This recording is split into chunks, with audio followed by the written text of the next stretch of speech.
The Financial Planner, presented by the Bombay Stock Exchange, IPF.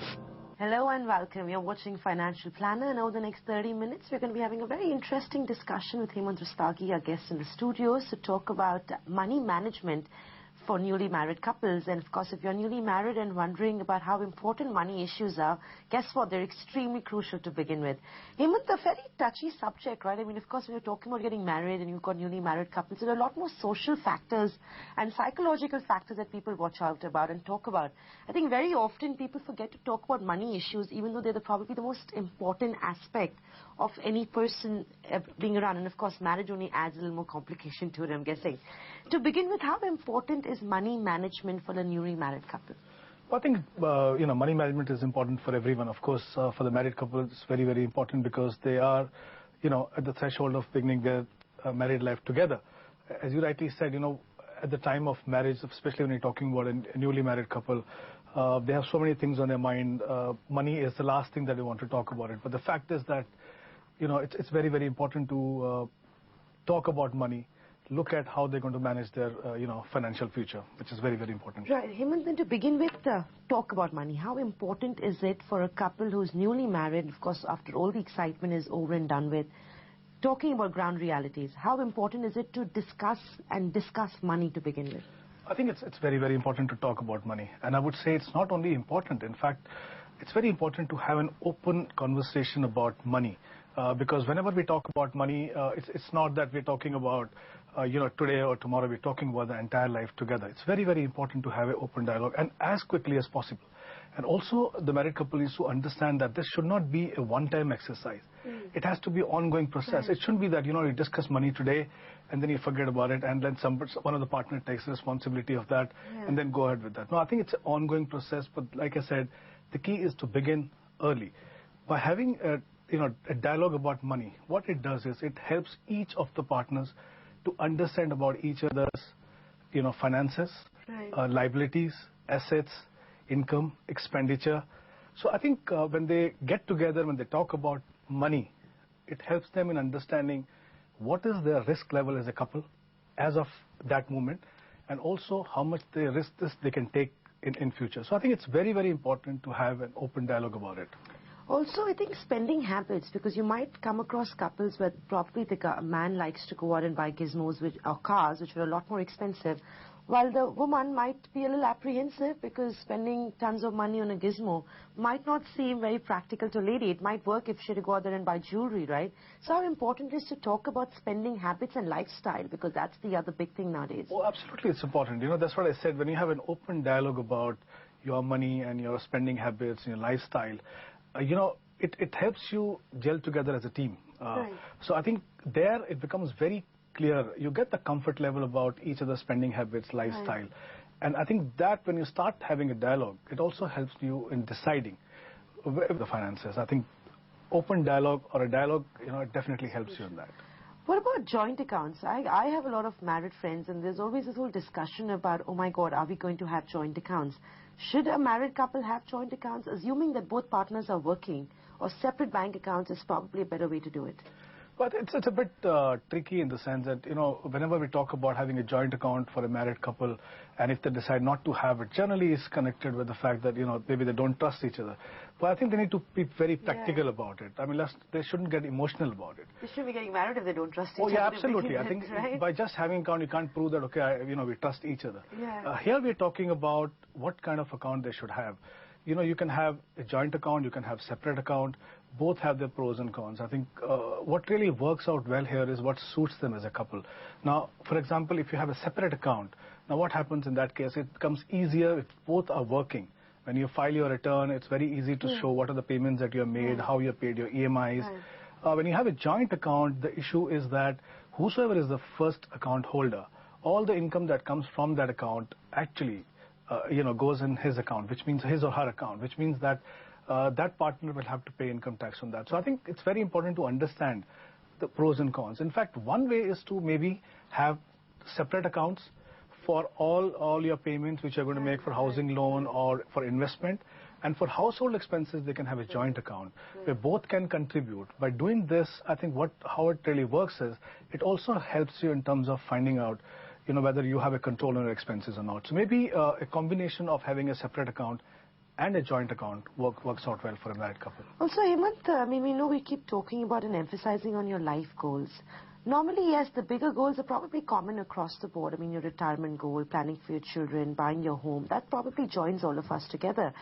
But other goals, how often have you come across a couple who have different goals, and how does one work around it? Well, you can have a different goal to begin with, in the sense before marriage, obviously, depending on what you were doing with your money. But I think once you get married, obviously, there have to be joint goals. Otherwise, synergies will not be there. It will be very difficult to manage finances there. We are living in a complex financial world where, it's a challenge to ensure that you have enough money at every stage of your life, which means that you have to plan your finances, which means that, financial planning has a role here. Now, what you do in a financial planning is basically you work out your goals, which means that you have to establish your goals first. That's how you begin the process. Now, when you talk about goals, you're going to have short-term goals, medium-term goals, and long-term goals. And once you identify your goals, you need to assign a time horizon to each one of them. For example, something that you may need to achieve after 1 year, something that you may need to achieve after 5 years, and something which is 15 years. For example, it could be child education, marriage, or retirement planning.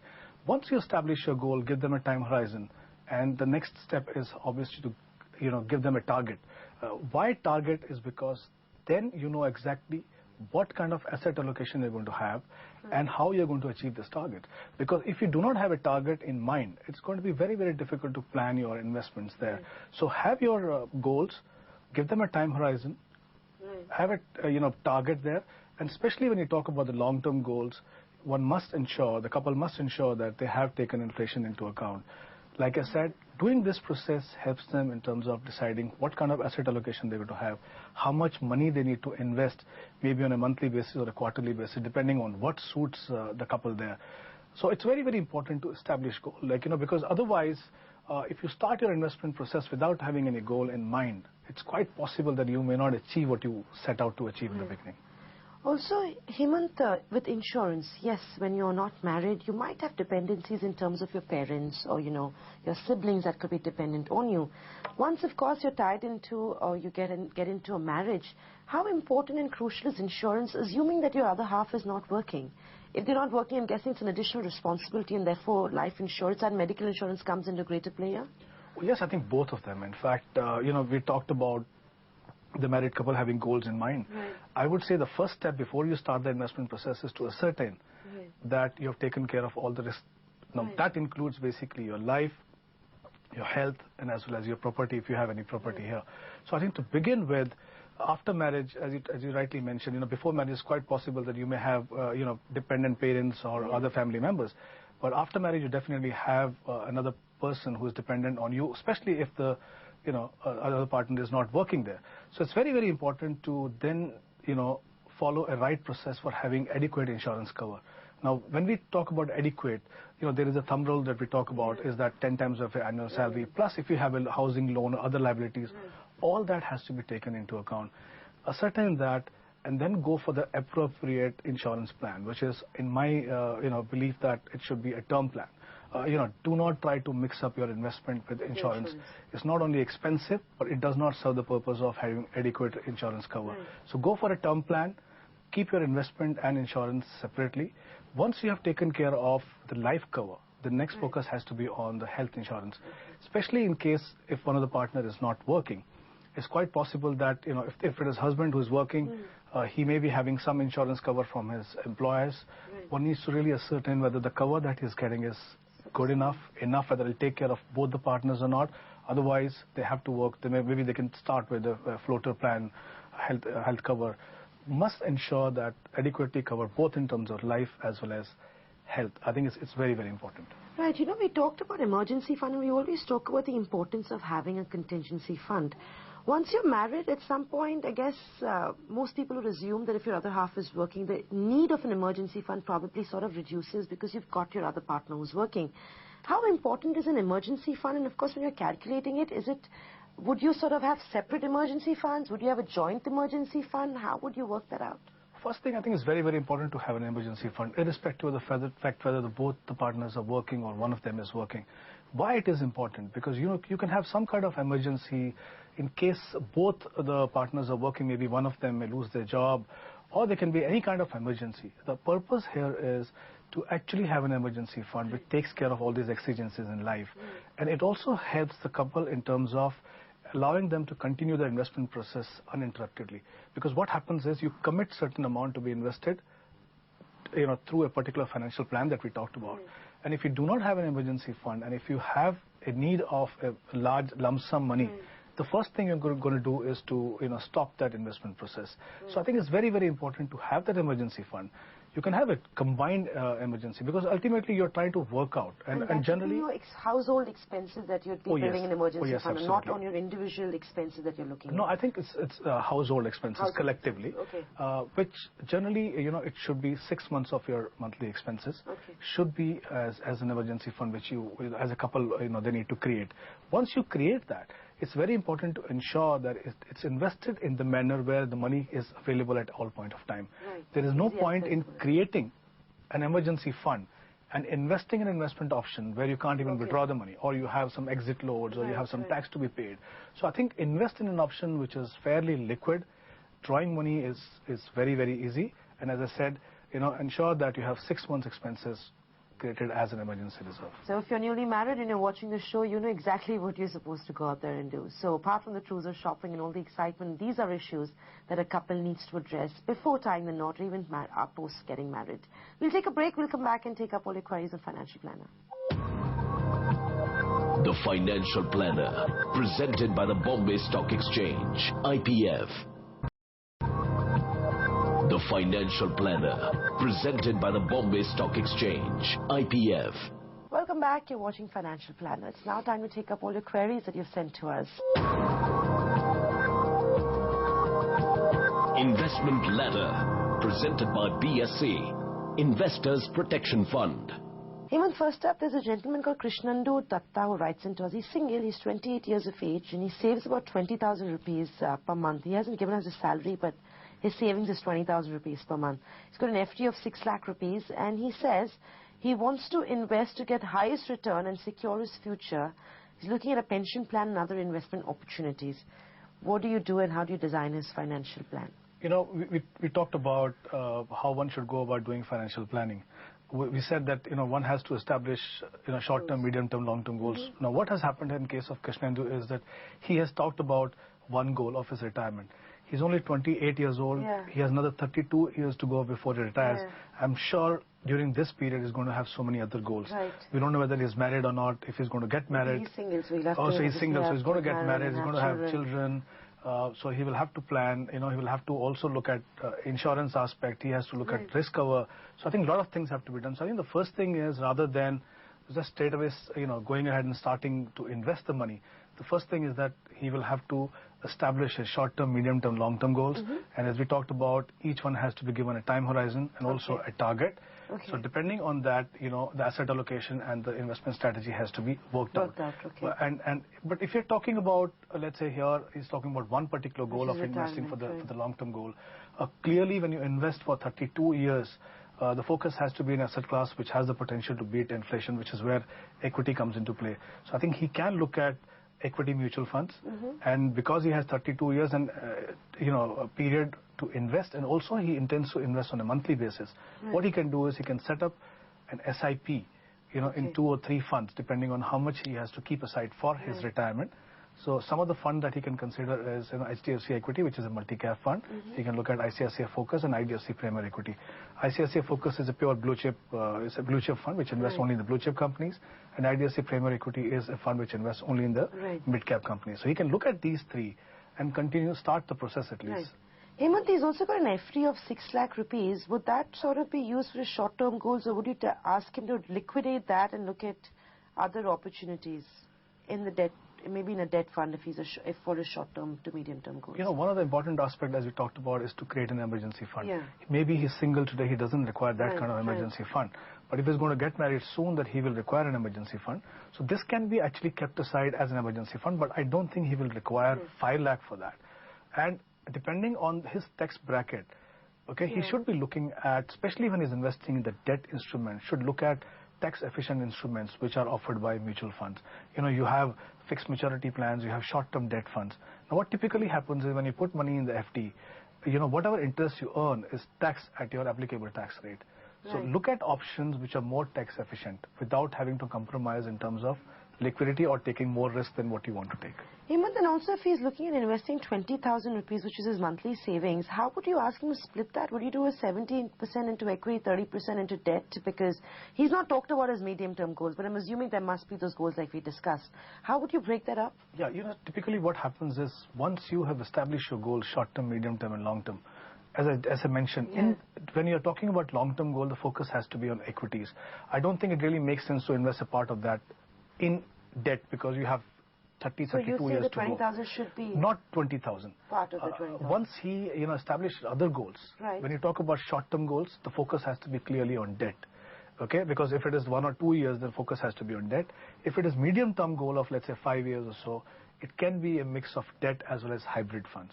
So I think it will clearly depend on how much money he needs to keep separate for his goals of medium-term and long-term. Also, do you recommend any sort of hedge to his portfolio? So would gold be an option to invest in or not really because his time horizon is so long? Well, I think not at the moment. Gold definitely has a role to play, I think, in every portfolio. But I think since the beginning of his investment career, I would say, he should focus on, like I said, established goals and then start the process, starting with debt, hybrid, and equity options. Right. Krishnandu, that's the advice coming in. First, figure out your goals, sit down there, list out what your long-term goal is, which is, of course, retirement. If you've got any short-term goals, it could be buying a car, buying a home, or even your medium-term goals like getting married and having children, and, of course, paying for their education and their marriage. So those are, of course, your goals. Work that out, and then, of course, like Hemant said, then look at your asset allocation. But for your retirement goal, investing in equity mutual funds is the best bet, given that you've got about over 30 years away from retirement. We'll take a break. We'll come back and continue taking up a financial planning query, so stay with us. The Financial Planner, presented by the Bombay Stock Exchange, IPF. The Financial Planner, presented by the Bombay Stock Exchange, IPF. Welcome back. You're watching Financial Planner. Hemant, we've got an interesting query coming in from a gentleman called Rahul. He's quite young, 25 years of age, and he's looking to invest in real estate, buy an apartment in the range of about 38 to 40 lakh rupees. His gross income is only about 40,000 rupees a month. Firstly, would you advise him to go out there and buy a home? And he's, of course, talking about the market conditions as well, where he's talking about how home loan interest rates are speculated to go down. In fact, you had that rate cut coming in from a few banks as well. And he also says he's insured himself. He's got 3 policies and some FDs, NSC. And he also does tell us that this is a second home, so it's not a home that he's going to use for building an asset. What should Rahul do in your opinion? Is it worth going out there and buying a second home at 25 years of age with 40,000 rupees per month? Well, first thing is, if he's made up his mind to buy a house, then I don't think he should really, if he finds a house as per his budget and in that as per his liking, he should go ahead and buy it, because I don't think the interest rates are going to go down in a hurry. So it's not something that's going to happen like, in a short span of time. But there is something called diversification in the portfolio. They already have a house of their own. This is the second house they're talking about. And what I find from his portfolio is that he has made some investment in FD and NSE. So there's not too much planning, no proper diversification is there. If he goes for another house, which means that a substantial part of his investment is in real estate in one asset class.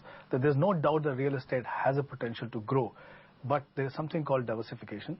So I believe that he needs to include, he's young, he needs to include equity as an asset class in his portfolio.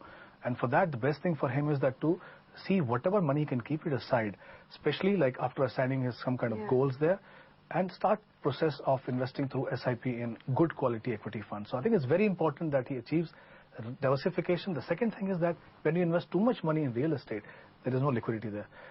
If you need some money, you can't sell a part of your property. You need to sell property as a whole. So I think he must create liquidity and diversification in the portfolio. Investment Ladder, presented by BSC, Investors Protection Fund. That's your advice. You're young. You've already got a home that you're living in. I mean, you could go out there and buy a home if you really want to, if you find something attractive. But Hemant does believe that look at equity investments as an opportunity or an investment class to go out there and assign some money on monthly basis, because that would give you liquidity and it wouldn't take away the lump sum of your monthly income as well. That's the advice coming in for you. We'll take a break on that note. That's all the time we have on this edition of Financial Planner as well. Thanks for watching. The Financial Planner, presented by the Bombay Stock Exchange, IPF.